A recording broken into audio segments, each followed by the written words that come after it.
Hi and welcome to this edition of Out the Box. My name is Paul. Today we're going to have a look at what is in this rather large brown box here. This is actually the Ubiquiti UNAS-Pro-4. It's not a technical overview.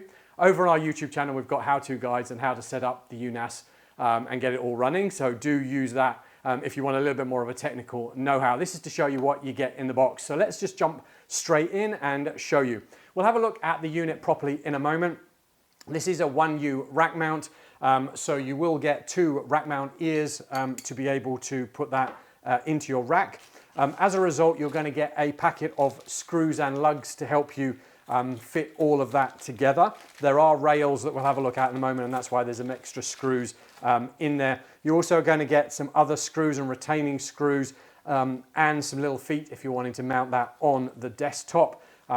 Again, some of these bits will show you a bit more relevant as we look around to the SSD trays there as well. You're going to get a little get started guide, which I probably think you might not use at all. You're going to get a power cable for your region. We're here in Australia, so Australian power plug there and our IEC connector at that end there. Then you're going to get two rack rails. As you can see, this has already got the flanges on it here. So that designed generally to go at the back of the rack because you've got rack ears up at the front. This will then fit onto the side of your device and then it will actually be able to slide through in here. If I can just put this one into here, there we go. Slide that through, and obviously that will then give you the full back to front rack holding experience, because once you've got a number of hard drives in this, it will get fairly heavy. So let's stand this up on its end so we can actually have a proper look at it. All right, so this is the front. We've got 4 hard drive bays. We have got our air intakes across the top. Each one of these pops out like this. You've got a 3.5-inch drive bay there. You do also have screws out there if you want to put a 2.5-inch in as well. So let's just pop that back in and seal that away.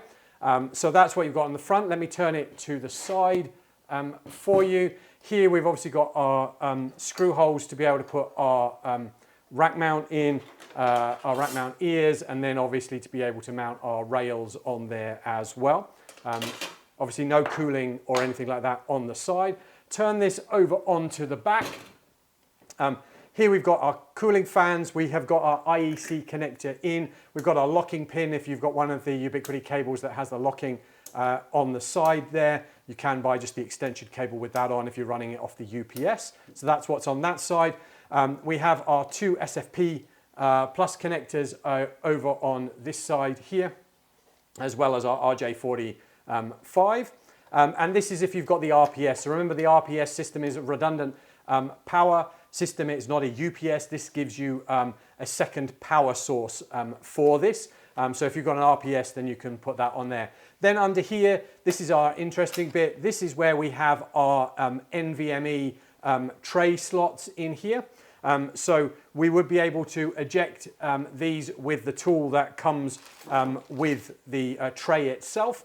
The trays are not included, so we can have our 2 NVMe's in here. These are used for cache, or again could be used for separate drives in an array. You're going to basically put the eject tool in here, and this plastic cover is going to come up, and then that will allow you to put the SSD tray in. Like I said, that's an additional. You're going to get the SSD tray and put your NVMe in it, and then slot it into there. So that's what we get in that bit there.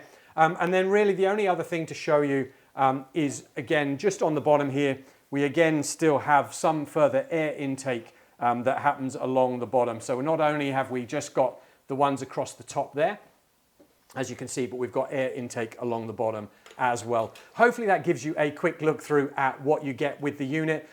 Plenty of features in there, a lot of upgrade options now, and a whole load of new firmware updates coming to make these even more usable and versatile as well. Why don't you head on over to our YouTube channel? Got plenty more box openings on network, firewall, wireless, and camera security. How-to guides, like I said, how to set up a Ubiquiti UNAS there as well. So head on over, subscribe, and stay up to date.